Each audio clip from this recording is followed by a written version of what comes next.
అంటే కూడా ప్రజలు ముఖ్యం, ప్రజల సమస్యలు ముఖ్యం. వాళ్ళు ఆపదలో ఉన్నప్పుడు అండగా ఉండడం ముఖ్యంగా భావించడం మేము.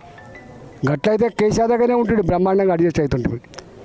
ఆర్టీసీ సమ్మె చేసినాడు, ఇబ్బంది పెట్టినాడు, కేసీఆర్ తప్పని చెప్పినాడు. నేను చెప్పిన నా వీడియో పంపితే ఎప్పుడైనా చూడండి. సమ్మెలు చేయొద్దు, సంఘాలు ఉండదు అన్నాడు. సంఘాలు ఉంటాయి, సమ్మెలు చేస్తాయి అని చెప్పి మంత్రిగా ఉండి స్టేట్మెంట్ ఇచ్చినాడు నేను. అందువల్ల మేము ఇంతమందితో కొట్లాడి పెట్టుకుంటే మేము చంద్రబాబు నాయుడు ముఖ్యమంత్రి ఉన్నప్పుడు స్టార్ట్ అయింది. ఇవాళ రేవంత్ రెడ్డి ఎంతమంది ముఖ్యమంత్రులు పోయింది లేవా? ఆ వీడియోలు రాజశేఖర రెడ్డి గారు మాట్లాడిన వీడియోలు లేదా? ఒక్క రూపాయి ఏం చేసుకుంటావు పో అన్నాడు లేవా? ఇవన్నీ చరిత్ర. ఇది కొద్దిమందికి అర్థం కావు అనుకుంటారు, అది పాత చరిత్ర అనుకుంటారు. ఆ పాత చరిత్ర యొక్క కొనసాగింపే ఉంటుంది జీవితం. చచ్చిపోయేదాకా మాకు అదే ఉంటుంది. ఎవడరా ఈటలారంటే ఈటలారంటే ఒక ఉద్యమగాడని కూడా ఫస్ట్ వస్తుంది. తెలంగాణ నికార్సైన ఉద్యమ బిడ్డ. ఇంకెవర్రా వీడంటే ఎక్కడ అన్యాయం ఉన్నా కొట్టాడే బిడ్డ. గది వస్తుంది గుర్తుపెట్టదు చరిత్ర. మళ్ళీ మేము బొందల పడ్డనాడు పోతుంది కావచ్చు, కానీ ఉంటుంది. తెలంగాణ చరిత్ర రాసినాడు మాది ఒక 5 పేజీల పుట మాది ఉంటుంది పక్క.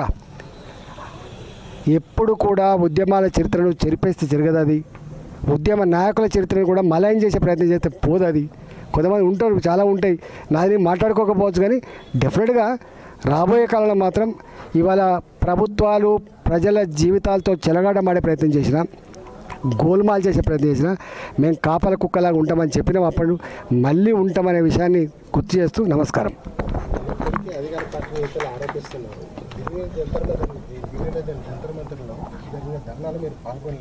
బీసీ నేత అయినప్పుడు పాల్గొనలేదు. కనీసం మన హైకోర్టులో కూడా ఇంప్లీడ్ పిటిషన్ వేయడానికి కూడా ఈటోలందరూ కనీసం మద్దతు పలకలేదు. 42% రిజర్వేషన్కు బీసీ నేత అయినట్టు ఈటోలందరూ సంపూర్ణంగా వ్యతిరేకమని చెప్పేసి అసలు వాళ్ళు అడగడానికి బుద్ధి లేదు. నువ్వు ఎట్లా ప్రస్తావిస్తావు అట్లాగానే. అందుకే కదా ఎలుగల పడుతున్నారు. అవగాహన లేని మాటలు కొంతమంది మాట్లాడి చూసినావా నా మీద? ఇవాళ నా ఫోను బ్లాక్ అయింది, ఇవాళ మొత్తం జామ్ అయిపోయింది, మొత్తం గన్ని మెసేజ్లు వచ్చినాయి. దీనికి ఎవరు చెప్పాల్సిన వాళ్ళు? ప్రజాక్షేత్రంలో చెప్తారు ప్రజలు. ప్రజాక్షేత్రం యొక్క 3 ఇంపార్టెంట్ కదా. నీ మాటకు సపోర్ట్ ఉందా ప్రజలల్లో? నేను ఒక్కటే అంటున్నా, అరే నువ్వు కదా ఇచ్చింది హామీ, నేను కాదు కదా ఇచ్చింది హామీ. నువ్వు నీ అనుభవంతో, నీకున్న పరిజ్ఞానంతో, నీకున్న సలహాదారులు ఇచ్చిన సమాచారంతో కదా నువ్వు ఇచ్చింది. నేనెట్లా ఇచ్చినా? ఎస్, మా మోడీ గారు దేశం మొత్తం మీరు ఎప్పుడైనా చరిత్ర 79 సంవత్సరాల చరిత్రలో మోడీ గారి పరిపాలన 11 సంవత్సరాలు 12 సంవత్సరాలు 12 సంవత్సరాలు నడుస్తుంది. 27% బీసీ మంత్రులున్న ఏకైక క్యాబినెట్ ఇవాళ మోడీ గారి క్యాబినెట్. 2014 to 19, 19 to 24, ఇవాళ 24 to ఇవాళ కూడా అంతమంది ఒక చెక్ చేసుకో. నేను మళ్ళీ చెప్తున్నా, ఈ దేశానికి మొట్టమొదటిసారిగా ఒక ఓబీసీ ప్రధానమంత్రిని అందించిన చరిత్ర భారతీయ జనతా పార్టీది. కాదని దమ్మెలకు అందా రమ్మని చెప్పు, మాట్లాడుతావు. నెంబర్ 2. నెంబర్ 3, ఇవాళ రాష్ట్రపతిని చేసిండ్రు. వాజ్పేయి గారు ఉన్నప్పుడు, ఎన్డీఏ ఉన్నప్పుడు రాష్ట్రపతి చేసిండ్రు. ఎవరు చేసిండ్రు? ఒక మైనార్టీ, ఒక శాస్త్రవేత్త అబ్దుల్ కలాం. అది మా చరిత్ర. ఒక కోవింద్, ఒక దళిత బిడ్డను రాష్ట్రపతి చేసింది, అది మా చరిత్ర. ఒక ఆదివాసీ అడవి బిడ్డను చేసింది, అది మా చరిత్ర. అంతేకాదు మొన్న దేశవ్యాప్తంగా బీసీ జనగణన జరగాలని చెప్పి భాజపా కమిషన్ వేసి ఖచ్చితంగా ఒక 2 ఏళ్లకో 3 ఏళ్లకో మళ్ళీ బీసీ జనగణన చేసి బీసీల జీవితాల్లో వెలుగు నింపగలిగేటువంటి సత్తా, శక్తి, కమిట్మెంట్ బీజేపీ మాత్రమే ఉంటుంది, గుర్తుపెట్టుకో.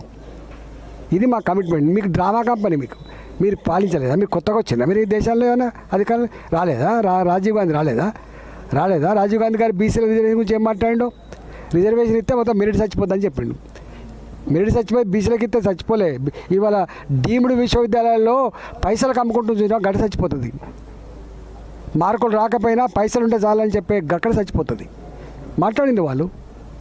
అందుకనే ఇలా దయాలు వేదాలు వాళ్ళు మాట్లాడాలంటే మస్తు మాట్లాడతాం. మేము అవి మాట్లాడతాం. ఇప్పుడు తెలంగాణ మాకు 42% రిజర్వేషన్, మాకు తొందరగా ఎన్నికలు, మా వాళ్ళకు జర పాత బిల్లులు పెండింగ్ ఇచ్చేసి బీజేపీ నాయకులు అనిశ్చిత అది మిమ్మల్ని ఆశ్రయించడం లేకపోతే బండి సంజయ్ గారిని ఆశ్రయించడం ఎవరికి టికెట్ వస్తే రాదు అని చెప్పేసి వాళ్ళు మళ్ళీ గుణాలు పడతారు. ఎవరు పడతారు? మేము లేనా ఇక్కడ 25 ఏళ్ళే ఇక్కడ. ఇవాళ కొత్తగా రాలే నేను.